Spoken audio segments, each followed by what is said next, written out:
Check, check. 1, 2. Test, test. 1, 2, 1, 2, 1, 2, 3. 1, 2, 1, 2. Check, check, check. Mic check.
We ready?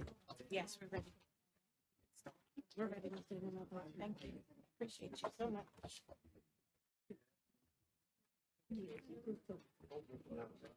Okay, good morning. This is the Planning, Housing, and Economic Development Committee. Today is Thursday, November 6th, 2025. Ms. Hightower, why don't you get us oriented? I think we know the first thing on the agenda. Yes. Good morning, Chair Denoga and members of the PHED committee. The first item we have on the agenda today is the appointment of Mr. Jonathan R. Butler as the Director of the Prince George's County Department of Housing and Community Development. And I would like to ask him to come up if you like, please. On September 22nd, 2025, the county executive transmitted a request to appoint Mr. Jonathan R. Butler to serve as the Director of the Department of Housing and Community Development. The mission of the department is to support the creation and preservation of healthy and inclusive communities where access to opportunity for all county residents is increased. DHCD supports equitable economic growth in the county by creating and preserving quality homes that both current and future county residents of all incomes can afford. As a part of the transmittal, the county executive submitted Mr. Butler's qualifications with a letter requesting favorable consideration of the appointment. That information is on pages 4 through 9 of your virtual binder. I would like to refer to Ms. Danielle Hunter from the County Executive's Office to discuss Mr. Butler's qualifications. Thank you. Good morning. On behalf of the county executive, it is with great confidence and enthusiasm that Jonathan Butler is presented for appointment as Director of Housing and Community Development for Prince George's County. Mr. Butler brings a distinguished background in public service with over 2 decades of leadership across major government agencies in the Washington, D.C. metropolitan region. His career reflects a constant record of operational excellence, fiscal accountability, strategic innovation, and inclusive community development. Mr. Butler's extensive experience includes leading large, complex public organizations through periods of growth and transformation. He has demonstrated exceptional capacity to build high-performance teams, strengthen operational systems, and deliver measurable improvements in service outcome. His integrity-driven leadership, combined with his deep understanding of housing and community dynamics, makes him uniquely qualified to guide the county through current and future development challenges. Mr. Butler's previous role as agency director of the Prince George's County Office of Central Services, Mr. Butler managed over $1 billion in operations, including 5 million square feet of facility space and nearly 5,000 acres of real estate. Under his leadership, the agency achieved a 40% improvement in service responsiveness, streamlined outdated systems, and implemented expertise-wide digitizations, resulting in over 60% gains in operational efficiency. His work personifies strategic vision and effective stewardship in public sector. Prior to his tenure in Prince George's County, Mr. Butler held senior executive roles across the District of Columbia, including Chief Business Officer and Chief Operating Officer of the DC Public Library System, where he managed $335 million in capital and operating budgets. His leadership produced measurable performance improvements, introduced innovative management practices, and elevated customer engagement across the system. He also served in key leadership positions at Events DC and within the Office of the Deputy Mayor for Planning and Economic Development, where he oversaw major real estate transactions and procurement activities, supporting over $60 billion in economic development. His efforts improve small businesses' utilization by 30% and advance initiatives that enhance regulatory compliance, cost efficiency, and community impact. Mr. Butler holds a Bachelor of Science from Virginia State University and a Master of Business Administration from James Madison University. He has also completed advanced real estate education at Cornell University. He currently serves on several influential boards and committees, including DC Water, the Capital Region Supplier Development Council, and the Metropolitan Washington Council of Governments, underscoring his strong regional perspective and commitment to intergovernmental collaboration. What truly distinguishes Mr. Butler is his visionary leadership, integrity, and unwavering belief in the power of community. He understands that housing is more than infrastructure. It is the foundation of economic mobility, family stability, and neighborhood identity. His leadership philosophy is grounded in equity, transparency, and measurable impact, aligning seamlessly with Prince George's County goals for inclusive growth and sustainable development. Jonathan Butler's distinguished background, proven leadership, and deep commitment to public service make him ideally suited to serve as Director of Housing and Community Development. His appointment represents a significant opportunity to advance the county's mission of equitable housing, community revitalization, and long-term prosperity for all residents.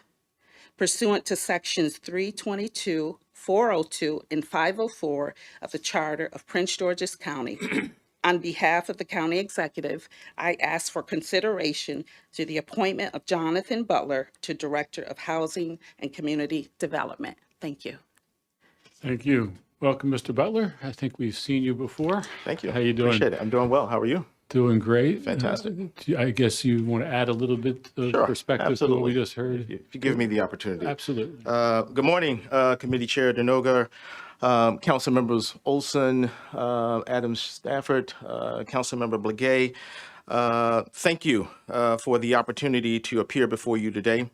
I also want to thank Madam County Executive Braveboy for my nomination and entrusting me with the leadership of the Department of Housing and Community Development. Let me take a moment to share how my vision and professional experience aligns with the mission of creating and preserving affordable housing for Prince George's County. Throughout my career, I have worked across the full continuing spectrum of real estate management, spanning land use management, capital construction, property and lease management, and long-term asset stewardship. This broad experience has given me a practical and strategic understanding of how to move housing projects from concept to completion and how to enable the growth of them over time. In land use management, I have navigated site planning and analysis to make difficult sites viable for development. In capital construction, I have overseen complex, multi-million-dollar projects, ensuring they are delivered efficiently, built to high standards, and responsive to community needs. My property and lease management experience has reinforced the significance of operational excellence and understanding the importance of stable, well-maintained properties that are accessible to its occupants. These combined skills are directly relevant to the challenges before us today, which is ensuring that affordable housing is not only built, but preserved as a lasting community asset. I believe that effective leadership in this space requires both technical expertise and a collaborative spirit. Working across public, private, and nonprofit sectors to align resources, policies, and partnerships for maximum impact. My vision for the Department of Housing and Community Development is to shape industry outcomes through trusted and thought leadership, drive prosperity, and elevate the economic well-being of Prince Georgians through significantly enabling the creation and preservation of affordable rental housing, through deep home buying assistance subsidies for our county buyers, through strong financial backing for homeowners for home rehabilitation, and through extensive fiscal investment in the public services and community infrastructure, much of that related to community development block grants. My vision is deliberate and intentional, and already off to a fantastic start with the support of a great team that I have at the agency. Currently, we're enabling and moving 10 affordable housing projects in the pipeline valued at over $500 million that will create and preserve over 1,500 affordable units. Additionally, we have issued formal letters of intent for another 14 affordable housing projects in the county, with the potential of producing and preserving an additional 2,000 plus affordable units.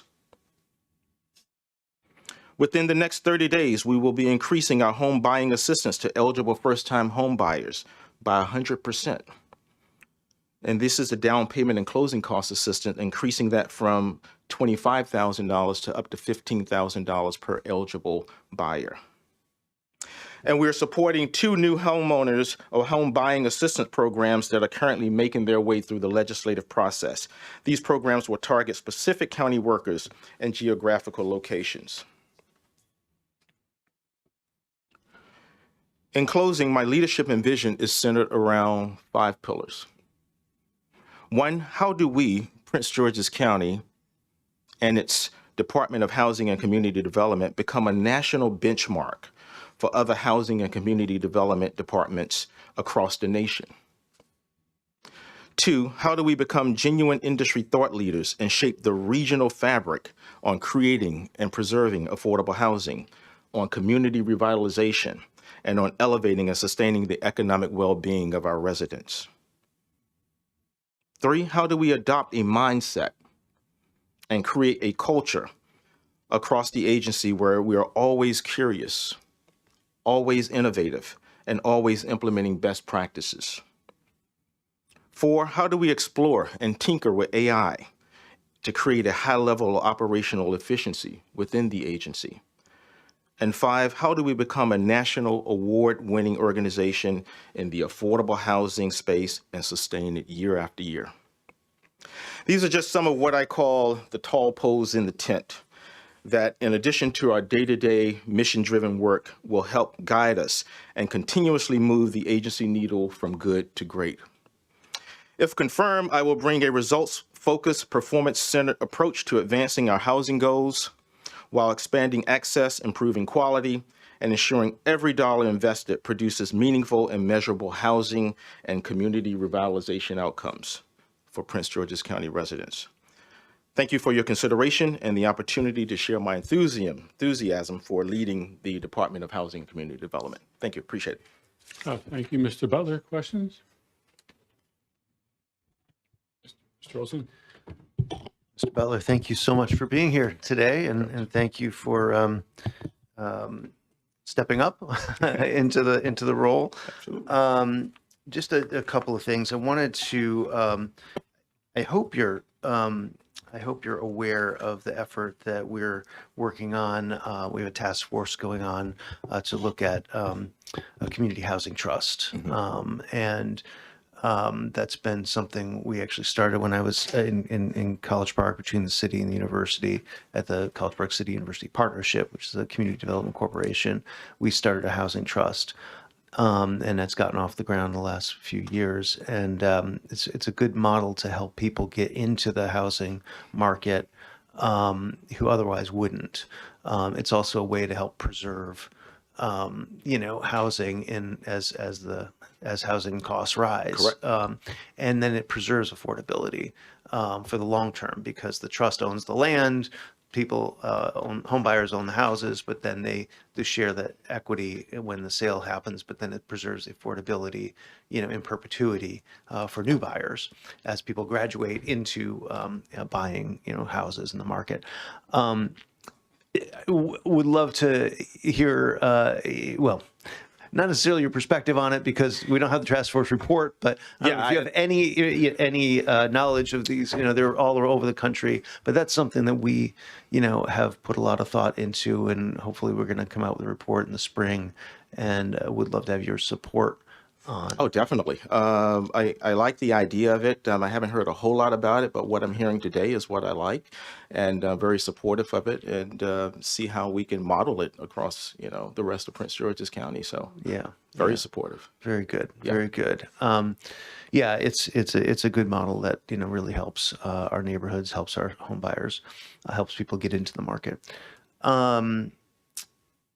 So I'm on your resume. I just want to ask a few things Sure. about experience in housing. You clearly have a lot of experience in running agencies, and that's probably the most important thing. But housing policy is definitely an area where, I've been at this for a long time. I don't know everything about housing Yeah. policy. I feel like I learn something new every year. Can you talk a little bit about, that housing policy and we have federal funds and whatnot that come through. We have the right of first refusal program, which is fantastic. Love the And your program. vision about all those things. Yeah. Love the program. Yeah, my experience has been in and around housing, sort of tangentially, certainly during my time in planning and economic development with the District of Columbia.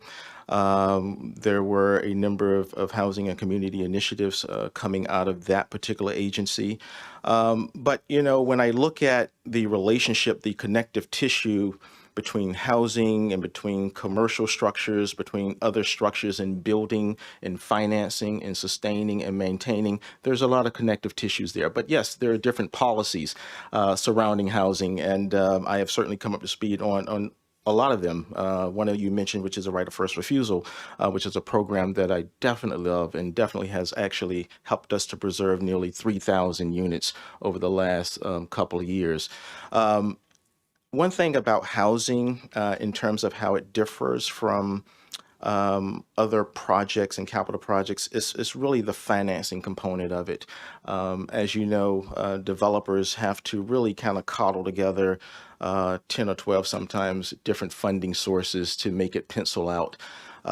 And as us at the housing financing agency, which is what I like to call DHCD, because that's essentially what we are, we're to help kind of make that pencil out and bring affordability and preservation to the county. So there is that connective tissue in my experience in land use, land management, real estate structures, and actually transitioning into the housing piece, which does the same thing in terms of bringing something out of dirt. But there are certainly different policies, nuances to policies to how it gets there. Okay, great. One last question, if I could, Mr. Chair. So you've been in the role acting for several months, I guess. think now? 5 months. 5 months. Okay. So what have you seen in terms of needs that you might have? I mean, you've been there for a little while. Yeah. To the extent that you have, thoughts on that.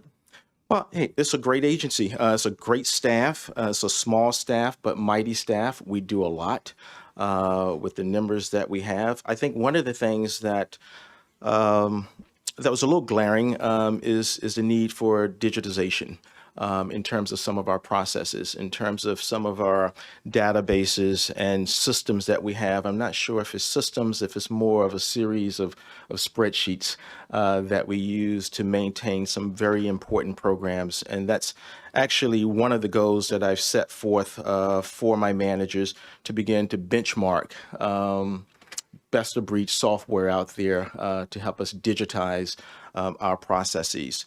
But we do a fantastic job in carrying out the mission of the organization in helping to create and preserve affordable housing and a number of things. So it's really the digitization piece. I will always accept more people, more staff, more resources. One of the things, as we see more programs tap into some of our major funds, like the Housing Investment Trust Fund, we would be looking forward to additional resources to support that. But that's where we are. And we'll continue the trajectory of really impacting the housing industry here in Prince George's County. Great. Thank you very much. Ms. Adams Stafford? Thank you so much, and nice to meet you. Nice to meet you as again, well. Mr. Butler. And I'm really excited about you coming on and doing this work at the county level. I'd love to talk with you more about your views on social housing and expanding subsidized housing for different types of families, I think that for so many people, buying their first home has just been so evasive for them just because of the economy. So many people that I know that want to build their lives here and they're just unable to. And I'd love to see some models of what has happened in other states where social housing has been expanded, and that umbrella has been broadened for more people to access it. So I'd love to, if you'd like to share your thoughts on that now, or we could talk a bit more in the future, but I know it's a pretty large topic to discuss. Um, I'd love to know if you are aware of our accessory dwelling unit task force that we just began, and if you'd be willing to sit in on a few of those meetings. Absolutely. Yes, Yep, and very your supportive. thoughts on ADUs as they could possibly support that missing middle and giving people a chance at securing affordable housing. And then I'd also just like to hear your thoughts on retail and housing. And so, as I'm talking to developers, so many projects that are coming across my desk are these great, huge, projects, over 200, 300 units, but they don't have retail on the bottom space. And of course, that's not profitable to developers to Correct. put retail on the bottom space.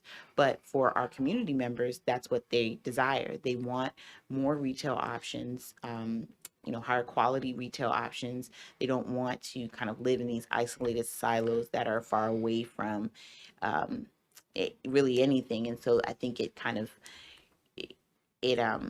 it doesn't support what we're trying to do around economic development when we have projects that sort of cut that component out. So I'd love to just hear your thoughts on that and how we can encourage folks to Yeah.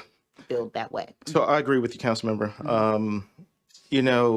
Housing really, those units really are demand generators that create that demand Yeah. for those amenities and for those goods or services. And I think one way that we can actually drive that is when we put out sort of our notice of funding availability, our solicitation to developers for the creation and production of affordable housing, that we make that a firm criteria to actually incorporate ground floor retail in each of those developments. And so if you want that type of financing from us, if you want to come to the county and get, housing investment trust fund dollars or home dollars or a pallet, this is what it's going to take. So that's going to be my perspective on it. That's awesome. And I'd love to work with you. I just started a retail advisory group in my district, and we're hoping to talk to brokers about what types of retail our community members want to see. Sure. So Absolutely. thank you so much. Thank you. Yes, Ms. Blagay? Although I'm not on the committee visiting today, I did want to mention that I did, if you probably, because you were in a different role then, but I had a land bank bill that we passed last session. We really want to get that going. The whole point of that, we have a lot of single units of homes that are isolated in a community that could possibly go for to be basically affordable housing. Okay. As you know, with the land bank, we require, the mission of it was to fund affordable housing. We have about 3,000 abandoned homes throughout the county. And that was the report that we received. Now, we do know that there's a process for it, and maybe to put my lawyer hat on, there's a process to go from abandoned to moving it into another entity. So I do know that there's a process for that, but I do think that that would be a great way to address some of the affordable housing in the middle housing crisis that has been brought to our attention. Especially, I would say they're particularly places in Capitol Heights and even parts of District Heights that have abandoned homes that are kind of sitting there. And if it transitions to a land bank, we could make it an affordable option. They've done that in my district, in Kettering is a good example of Habitat for Humanity bought a home. Yep. And then they build it up in the middle of my community, which I live in Kettering, and that home is now occupied by a family that bought it under affordable housing option. Those are great ways to help our community at a good time. So I would like you all to see if we could talk about you moving that forward. Very well. Absolutely. I will dig right into that. Thank you. Can I piggyback on that for a moment? Mr. Chair. Yes. So, and also a land bank would dovetail very nicely with a community housing trust, because then, if those properties can go into the trust, then it can be permanently affordable. But those are properties that could potentially be targets, Okay. for that. So Very good. they Thanks, work Mr. well together, in a lot of places. Thank you. Thank you.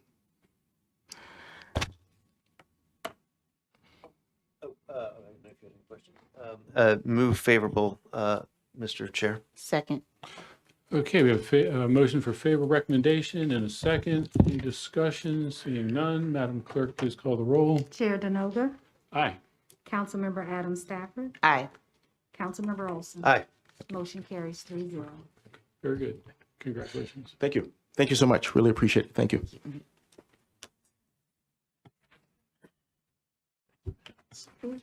Ms. Hightower, what's next? Yes, next on our agenda, we have CR 109, which is a resolution for the purpose of establishing the adequate public safety response times test task force to thoroughly examine the methodology, data accuracy, and real-world application of the existing response time test and recommend necessary revisions or alternatives that more effectively align with public safety goals and current resources. The resolution and agenda item summary are on pages 10 through 13 of your binder. The Office of Budget and Management sent a letter stating that there's no fiscal impact that will result from this legislation because it is a task force. The Planning Department submitted a letter requesting that the Office of Homeland Security and OMB be added as members or representatives serving on the task force. Mr. Malcolm Moody with the Budget and Policy Team can discuss their analysis of draft 1 of the legislation. There is also a proposed draft 2 on pages 23 through 25. And in the proposed draft 2, there was an amendment to add a representative from the Department of Homeland Security to the task force. There are no public comments that were received. Thank you. Thank you, Ms. Hightower. I'll turn to Councilmember Blagay for comments. Thank you so much. And colleagues, I would, this is an effort to kind of look at the, I know and I respect Councilmember Denoga, which Chair Denoga on this committee, for his effort to address this, put something in place 20 years ago. But I do believe we need to relook at this entire process.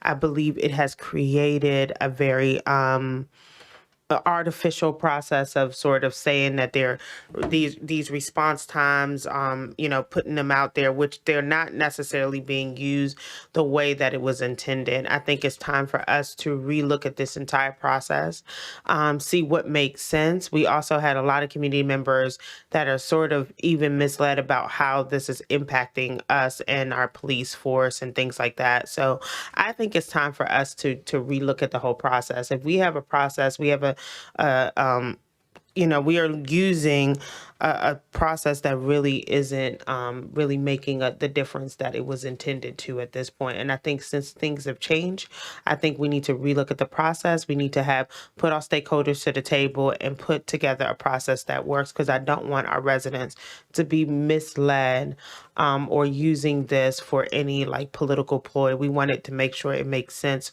for the community, especially because we do want to make sure that we have adequate response time. So this task force is to take a look at it and make recommendations.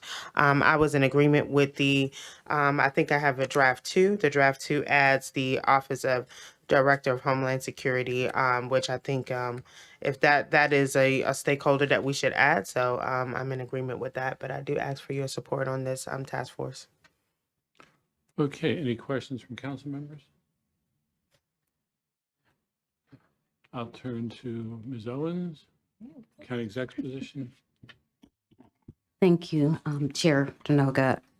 Thank you, Councilmember Blagay, for accepting that amendment. I will just highlight on the Parks and Planning letter dated October 14th, they recommended including OMB to discuss data collection and fee utilization, which, because I don't know what that means, I will defer to you on whether you also include that amendment, but we are in favor of this legislation. Thank you. With amendments. I'll turn to Ms. Hernandez. Good morning, Mr. Chair and members. The Office of Law had an opportunity to review proposed draft 2 and find it to be in proper legislative form with no legal impediments. Okay. I just want to make a comment. You saw my email the other night or last night about adding agencies. I don't know if you read that. This is a universal comment. And actually, I commend Councilmember Gay for having a succinct, small task force or work group as opposed to dozens and dozens of people. But I see we have a resolution for a work group or task force this afternoon, which is hitting 25 members. And it gets unwieldy and it becomes hard to get quorums. And I don't think it makes sense to add a lot of executive branch agencies because you get the executive so many positions and let them figure out what they want, but the other agencies can be resources rather than committee members or commission members, because you always end up with quorum problems. And then if at the very end of the process you wanted to vote on something, well, the county executive has like 12 votes. Yeah, so I just think that when we and this is more for some of our staff and administration side to think about what makes sense in terms of the size of these task forces and what makes sense as to who's a member and then who's a resource. I'm not going to object if you want to put OMB on, that's fine. Homeland Security was fine, but because your work group here is at a small enough number. But I just think I've seen this, and I'm guilty of this too. We're all, I think all of us are guilty of this, but it's just something I think we should think about in terms of what makes sense. Because the biggest problem is getting a quorum, and you come to these task force meetings and it's like, oh, we don't have a quorum.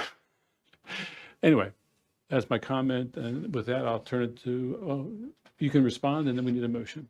I'm going to just respond. I would say I'm in the middle. After running 3 task force myself, I do find that some of the agency folks will not come on unless they're part of the task force. And when they are part, it does help get information. I don't think OMB is necessary for this one, but I think Homeland Security fits. So I am I don't think that this one is too big and No, it's great. unwieldy. I think it's just perfect and it has just what's needed. I will say that for OMB, what I will say is that during the task force, that's something quick data that you can get from OMB to add to the discussion.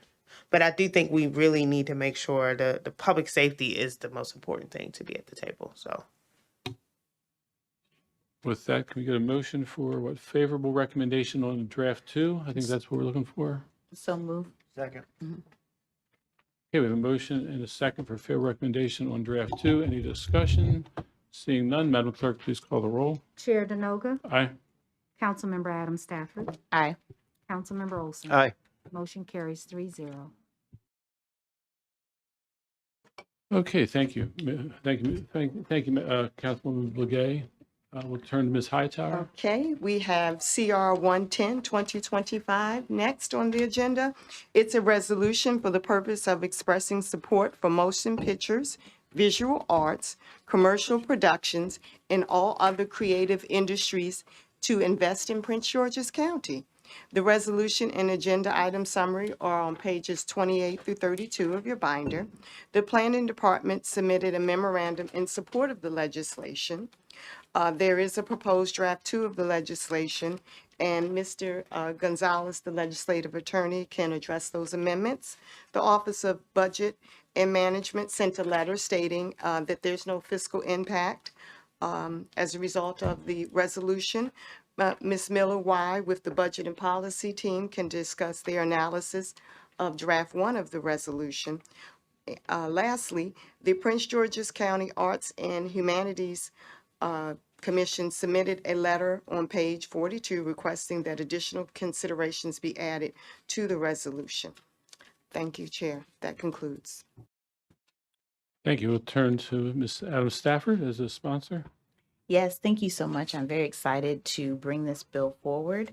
And really the goal here is that we are formally announcing that we're supporting our creative sector and recognizing the economic and cultural value of our local artists and creative businesses. And so really The idea here is to position our county as a regional hub for creative talent, and will encourage the continued investment in arts-based development and workforce opportunities. So I'm really looking forward to working with the county executives team, specifically in areas in my district, to build around some of the projects coming online that support the creative arts industry. And as I mentioned, really tapping into the assets that we have here with the multiple sound stages, just creative talent that has come out of our county, and making us a hub in this region. Thank you. Mr. Olson, any questions? No. Sounds like a great idea. I guess I'll turn to Office of Law. Good afternoon again, Mr. Chair, members. We find this to be in proper legislative form with no legal impediments. I'll turn to Ms. Miller Wise if she wants to give us any insight. Good morning, Chair Denoga and members of the committee. Based on Draft 2, CR 110, 2025, request support from the General Assembly to provide additional tax and financial incentives to amplify and support the creative industry within Prince George's County. This is achieved through increased support for motion pictures, visual arts, and commercial productions, which boosts the local economy. The state of Maryland offers a film productivity activity tax credit, which offers up to $10 million per project. Currently, the budget for this tax credit for fiscal year 2026 is $12 million. Additional incentives will offer a favorable indirect fiscal impact by stimulating the creative economy and increasing the county's tax base. Thank you. Thank you. Ms. Owens? Thank you, Chair Denoga. I think the administration would agree that this is exciting legislation, and we would favor this legislation. We ask for considerable. I always forget that we ask for favorable consideration. Thank you. Well, with that, I will turn to Ms. Adams Stafford to see what she thinks. Yes, thank you. In terms of a motion, yes. Would call for a motion for approval. Yeah. So I move that. Okay, come on now. This is my first bill that I'm bringing forward, so I need some support. I move. Yes, I move that we vote favorably on the Creative Communities Act. Second. Draft 2. Draft 2. Sorry. Okay, we have a motion and a second. I guess I'll go along with this. Madam Clerk, please call the roll. Chair Denoga, Aye. Councilmember Adam Stafford, Aye. Councilmember Olson. Aye. Motion carries 3-0. Thank you. You're welcome. Very good. Thank you so much, Ms. Adams Stafford. We will now move on to the park and planning presentation. Ms. Hightower. Yes, we are going to have a briefing from the Department of Parks and Recreation on what capital projects were approved in FY 2026 in the FY 2026 Maryland National Capital Park and Planning budget, with an overview of whether funding allocations for those projects have changed. Here to make the presentation is Director Darius Stanton and his team. The presentation is on pages 49 through 65 of your binder. I would like to turn the presentation over to Director Stanton, if that's appropriate. Yes. Thank you. Welcome, Director Stanton. Great to see you. Thank you so much. But they need to learn how to spell your name, I think, or else I need to learn how to spell your name on this side. Actually, that is incorrect. It's Darius. And my mother makes me use my middle initial, which is A, Anthony. But that's fine. Darius, A. I didn't think it was Darius for the I record. didn't think it was Darwee.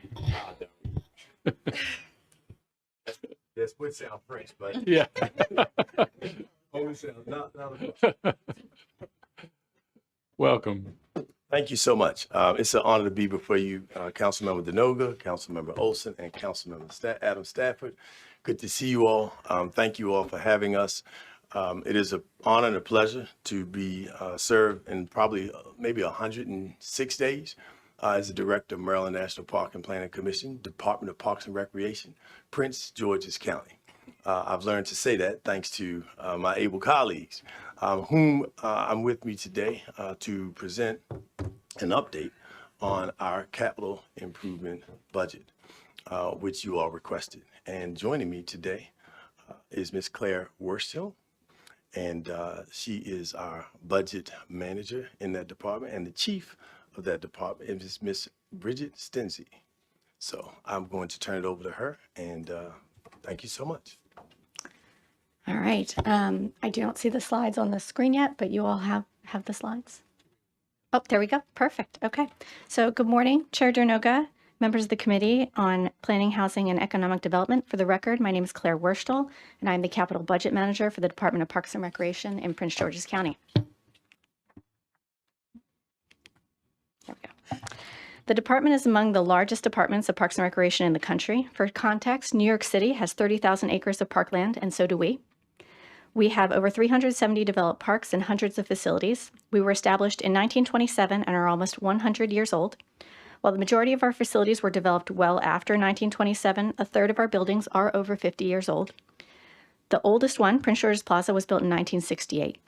Our system is growing and aging, and the CIP is where we give these facilities new life.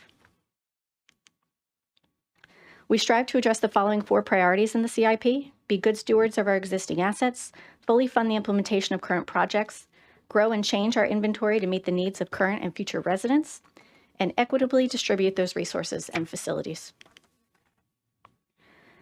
There are 2 components of the CIP, the capital budget and the capital plan. The capital budget refers to expenditures planned for the first year of the CIP and provides the appropriation authority to spend those funds.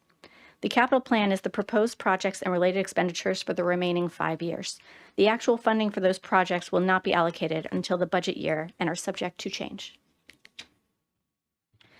During the FY26 budget cycle, we submitted a proposed budget of $124 million on January 15, 2025. We then offered each council member an individual meeting to discuss projects in their district and make us aware of their priorities. We were able to meet with most and did not receive any major changes as a result of those meetings. On April 30th, we proposed an amended budget of $129 million to include grants and POS funding received in the spring. On May 27th, we received a letter from Council asking that we add funding for an additional 10 projects to the budget. On May 28th, we provided a written response to that letter and recommended budget adjustments, and on 29th, the budget was passed. The approach we took to adjusting the budget based on the new request was not to drastically increase the budget or cancel any projects, but rather to think strategically about moving funding for projects that were not shovel-ready to the outer years. We also adjusted some of the budgets based on what we know about project costs in today's market. This is a visual of what we submitted to the county executive in January versus the amendments in both May and October of this year. FY26 budget increased by a total of $24.7 million, and the 6-year capital plan increased by a total of $37 million. The table on the screen, you'll see the changes presented to the COW on April 30th and the changes that happened after. The changes after the COW were in response to council request, and the department provided letter in response to the requested changes on the 27th of May.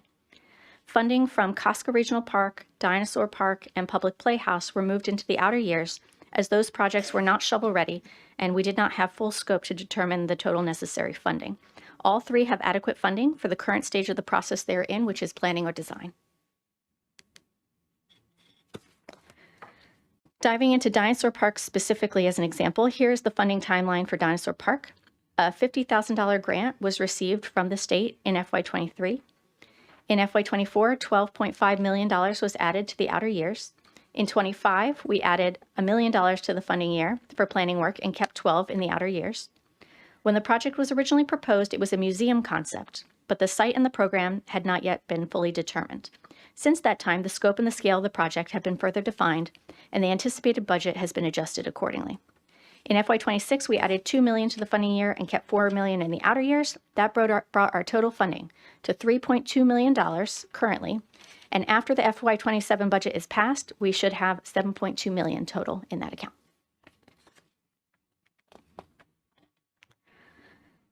Councilmember Dernoga, you were recently briefed on this information, but as a reminder, we wanted to put this slide in. So DCPR recently hired a paleontologist. We are working on the site analysis for the ongoing Discovering Center, which will include exhibition, fossil lab, some programming and event space, and a gift shop. And then our next step right now is an immersive 3-mile nature and history trail, which showcases the majestic animals and that ruled our Earth more than 150 million years ago, connecting Dinosaur Park with Abraham Hall. This concludes our presentation. There are a series of backup slides that provide information on each project in the FY26 approved budget and the approved funding. Please remember that those numbers are not a total of what is available in funding, just what was added in the budget in FY26. The remaining slides are the details behind each move, which we provided to Council on May 28th. Thank you. Thank you. Any questions? Well, first, let me say, with 3 children under 6, I am a major supporter of all of our parks. Every weekend, I'm at a different park. We love the Dinosaur Park. One of my questions, specifically around the Dinosaur Park, because you're doing such cool work with hiring paleontologists and, looking at these fossils and doing all of this work around excavation, do you all connect with the school system to allow students to maybe shadow some of these paleontologists or get some hands-on learning or project-based experience with what you're doing? I think that would be a wonderful opportunity for students to get some real-world experience. Is that anything that we're doing there at that site? Mm-hmm. So I am not a programmer, but we do we're have. definitely, and Chief B can also speak to it, but we're definitely working. We've brought students out pretty consistently. We're working to really create a broader partnership. Yeah. My understanding is that it's often difficult to get funding for buses to bring students out. Is that, do you want to come up and say anything?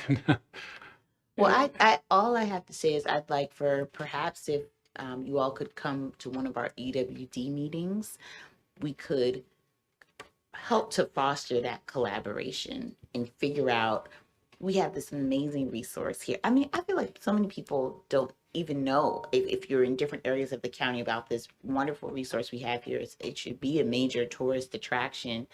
And how can we create this as like an annual field trip for all of our students that are learning about geography and all of these topics every year to come to this great resource we have here in the county and spend a day there.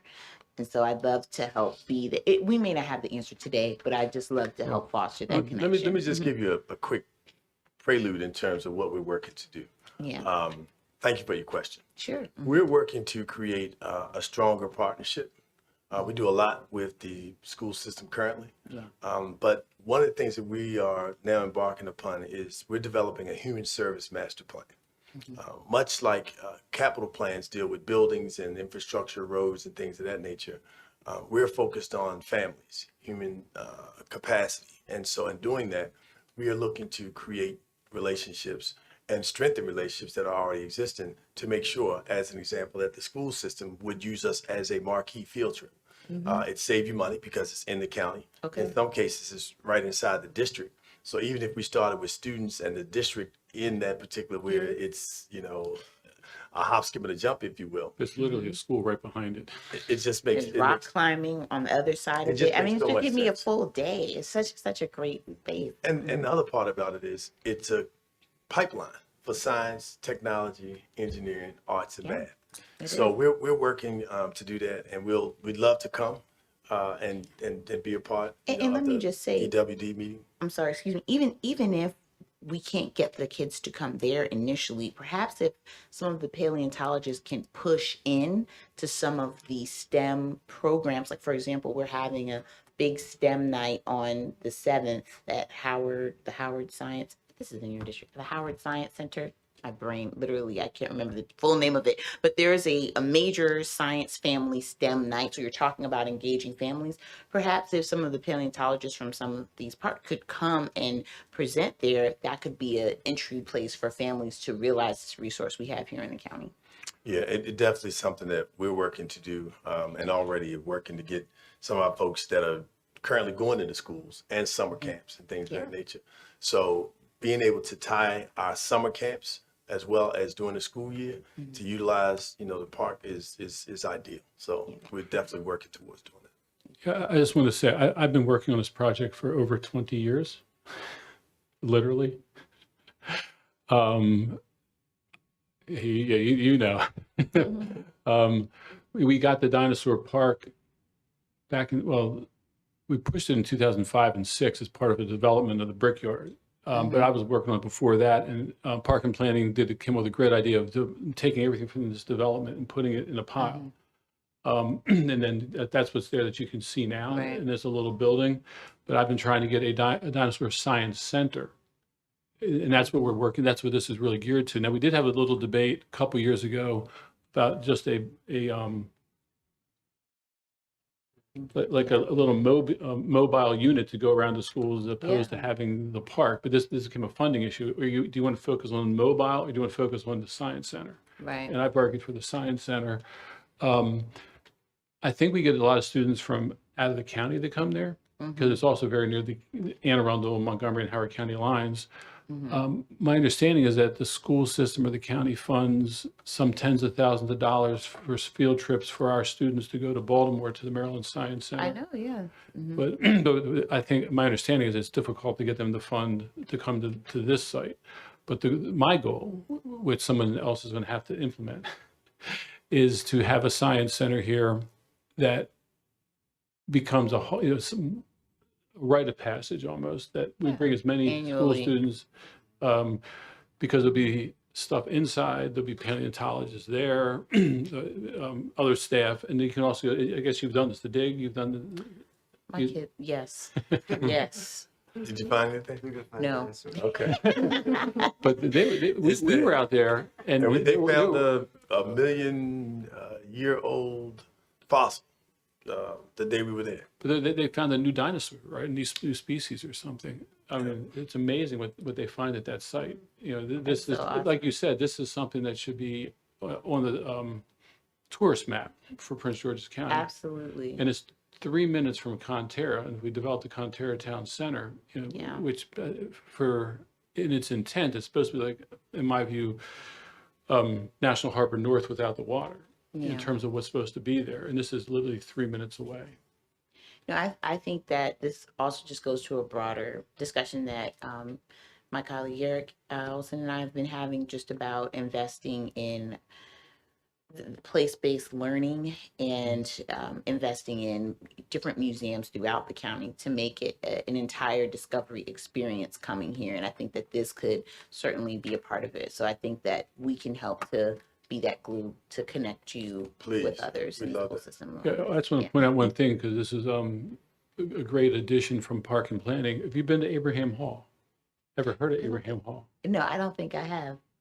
Because they want to put a trail that connects to Abraham Hall, which is a couple miles away. Do you want to tell them what Abraham Hall is? No one knows? So Abraham Hall is a historic site. It was a former, I want to make sure I use the appropriate term, enslaved property. And it's a community that was at one time a thriving Black community in Prince George's County. And so the hall's been, the building's been restored, and part of our collection of, as you know, we're one of the largest collector of historic African-American historic sites active in the country. Yeah. It's right next to Queens Chapel United Methodist Church in Vansville, which is a historically Black Yes, community. I do know. Yes. Yeah, so it's right there. It's one of the centerpieces, and Park and Planning fixed up the Abraham Hall. So it's a great, not only do you see dinosaurs, but you also go see some county history that we shouldn't forget. Yeah. So anyway, that's what we're working on. That's great. Yeah, I know. I'm looking forward to continuing this conversation. Thank you. Does anyone have any questions about the capital budget, your districts or anything? Yeah, I just wanted a couple questions. Thank you, Mr. Chair. I wanted to, so I see vegetation management here. That's about the invasives? Is that right? Okay. That is correct. yes. Excellent. Great. We need to keep that going in the years ahead. Thank you for having that in there. Thank you for bringing on board someone who's dedicated to invasive removal. Our parks are, it's great that we have fantastic parks, but, the trees get strangled by vines, invasives take over. and it becomes, not a truly natural area anymore. So I want to make sure that in the years ahead, we continue to fund that line in invasives, and potentially even working with, I know we've talked about, jobs for young people, and, summer jobs, but other kinds of jobs. I think it makes a lot of sense that we bring young people into that work as well. So thank you for that.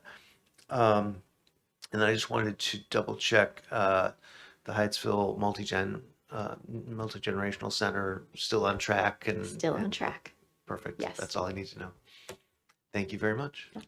My one question, so I only have one project on here in my district, and that's the Public Playhouse Historic Preservation. So I know I've talked to some other elected leaders about really considering kind of the next iteration of the Public Playhouse and thinking about how it could be a destination like a Bethesda Blues and Jazz Club, where people can go and hear live music and have it as a dinner theater, or Toby's Dinner Theater in Howard County. So what are we kind of looking at to do there with the historic preservation component of it? Yeah, I'll grab that one.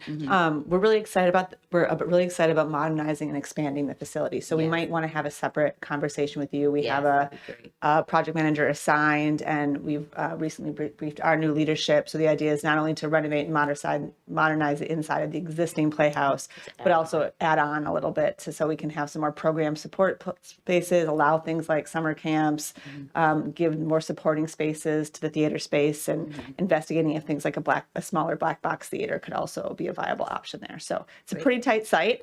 Yes, it is. So that's kind of where we need to collaborate, Yep. and maybe there needs to be some expansion to enter the So we did a very large study Great. on that Mhm. already, which informed the funding that we have in the CIP. So let us know if you'd like to chat and hear more about it. For sure. And then with the passage of this Creative Communities Act, hopefully we can get There you even more go. funding to do it. Look at So that that's alignment. great. There you go. Yeah. Last question, what's the latest on North College Park Community Center? It is in procurement. We were contacted by, I think, architects who want to talk about what might Yeah, be- bids are due this month. So we got some bidding questions in, and bids will be due later this month. And so we're excited to see what kind of response we get. Great. Sweet. That's it. Okay, thank you all so much for your presentation. We appreciate it. And with that, motion to adjourn. Moved. We'll be following up. Thank you all for having us. Okay, seeing no objection, we are adjourned. Thank you.